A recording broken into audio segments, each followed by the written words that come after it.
नाही, मला असं वाटतं की आम्ही बाळासाहेबांच्या स्मृतीस्थळावर नेहमीच येतो आणि बाळासाहेबांना अभिवादनही नेहमीच करतो. परंतु आता बाळासाहेबांचं जन्मशताब्दी वर्ष असल्यामुळे बाळासाहेबांच्या ज्या काही इच्छा आहेत महाराष्ट्राच्या प्रती, देशाच्या प्रती, त्याच्यावरती आपण सगळ्यांनी मिळून काम करणं आवश्यक आहे. बाळासाहेबांना आपला मराठी माणूस जेवढा प्रिय होता तेवढा हिंदू माणूसही तेवढा प्रिय होता. याचा अर्थ त्याने इतर धर्मियांचा कधी द्वेष केला नाही, इतर भाषिकांचाही कधी द्वेष केला नाही. सगळ्यांना सोबत घेऊन जाऊनच त्यांनी आपलं आयुष्य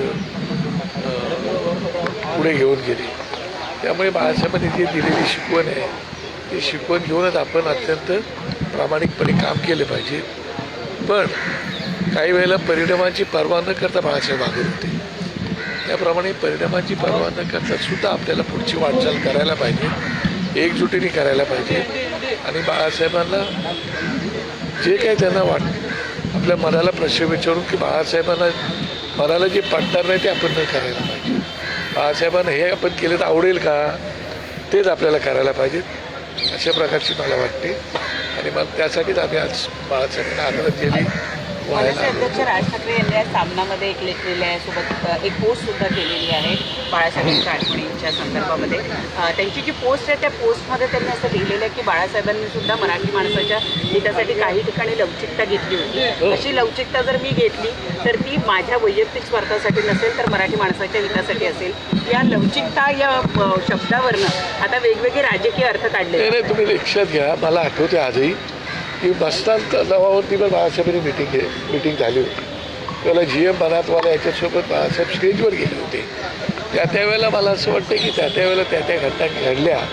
सन्मान्य मुरली देवरा साहेबांना सुद्धा त्यांनी महापौर बनायला मदत केली होती.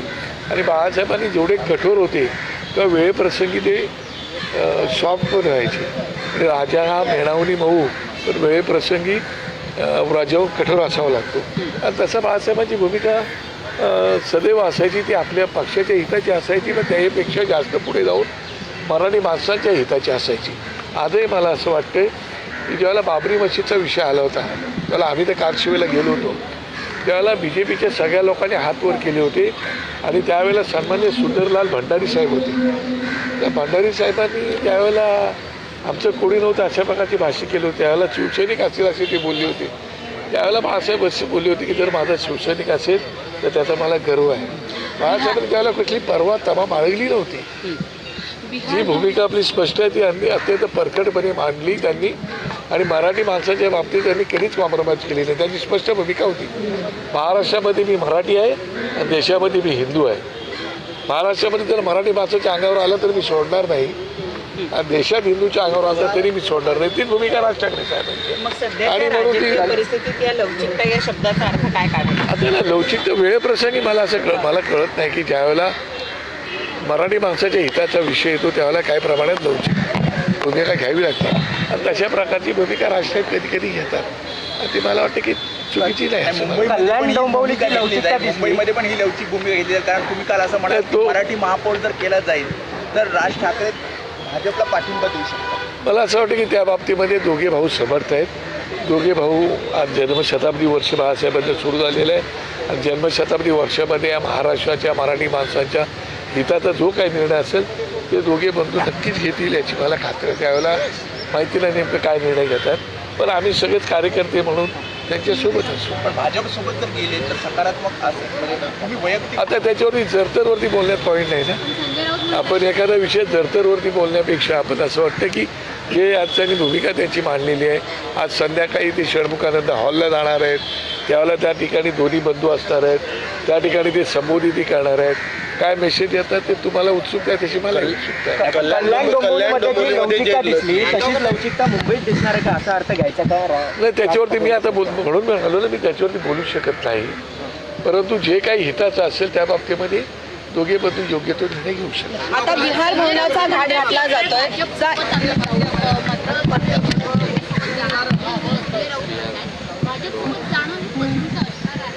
ते आता मी त्याच्यावरती भाष्य करणं, कारण मी पक्षप्रमुखच जे निर्णय घेतले त्याच्यावरती मी बोलणं उचित नाही. माझ्या मनात काही जरी भावना असेल तर ते बोलणं उचित नाही. कारण त्या पक्षप्रमुखांनीच काही निर्णय स्वतः बोलायचे असतात ते त्यांनीच बोलणं उचित आहे. बिहार भवनाचा घाट घातला जातो त्याबद्दल काय सांगाल? नाही, मला असं वाटतं की एवढं पण करू नये ना. म्हणजे आम्ही आपलं त्याला काय बोलतात नैतिकता धरून चालतो, सगळ्यांना सोबत घेऊन जाण्याची भूमिका ठेवली तरी मराठी माणसाला दुःख होईल, मराठी माणसाच्या भावनेला ठेच पोहोचेल अशा प्रकारचं राज्य सरकारने पण करू नये असं मला त्यांना सत्य सांगायचं. अजून तरी मला माहिती नाही त्या विषयावरती साहेबांचं माझं बोलणं झालेलं आहे, परंतु अजून तरी साहेब त्याच्यावरती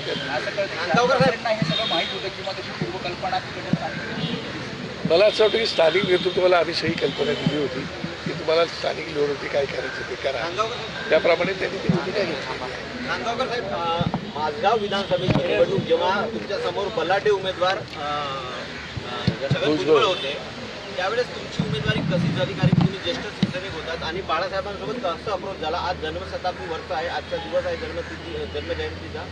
तुम्ही एकंदरीत तो किस्सा काय होता थोडं सविस्तर सांगा. कसं आहे की बाळासाहेबांसोबतची जी म्हणजे सन्मान्य भुजबळ साहेबांच्या समोर जी माझी उमेदवारी दिली होती ती सन्मान्य राजसाहेबांनीच माझी उमेदवारी त्यावेळेला की सामना प्रेसमध्ये राजसाहेब होते, उद्धव साहेब होते, पण राजसाहेबांचा प्रामुख्याने त्याचा रोल होता आणि त्यावेळेला त्यांनी मला सांगितलं होतं की तू भुजबळ साहेबांसोबत, त्यावेळेला मी नागपाड्यामध्ये नगरसेवक होतो, मला सांगितलं होतं की तू भुजबळासोबत उभा राहणार का? तर म्हटलं साहेब आपण आशीर्वाद दिला तर मी उभा राहील, मला काय अडचण नाही. निवडून येणार का? तर म्हटलं 100% निवडून येईल, मला पूर्ण खात्री आहे. नक्की नक्की. बोला नाही तुला ओव्हर कॉन्फिडन्स आहे. मी बोला मला ओव्हर कॉन्फिडन्स आहे, ओव्हर कॉन्फिडन्स आहे की नक्की मी निवडून येईल तिथे म्हणून. तर मला बोला अरे मला तुझा जरा अति फाजीलपणा वाटतो, फाजील आत्मविश्वास वाटतो. म्हटलं नाही साहेब. मग आमच्या दोघांची भेट लागली होती. मी बोललो मग भेट लावा, मी निवडून येणार की नाही याच्यावरती. तर बोले लाव भेट. तर म्हटलं याच्या पुढे मी निवडून जर आलो नाही तर मी तुमचा कार्यकर्ता म्हणून आयुष्यभर राहील, कधी तुमच्याकडे कुठलंही पद मागायला येणार नाही. त्यावेळेलाही मी शिवसैनिक होतो, पद माझं कुठलंच नव्हतं, त्याच्यानंतर मी नगरसेवक झालो होतो. शिवसैनिक टू नगरसेवक, पद मागायला येणार नाही, तिकीटचा विषयच येत नाही. बोलं बरं मग तुझी आता अटक आहे. म्हटलं मी निवडून आल्यानंतर तुम्ही नाचायला यायचं.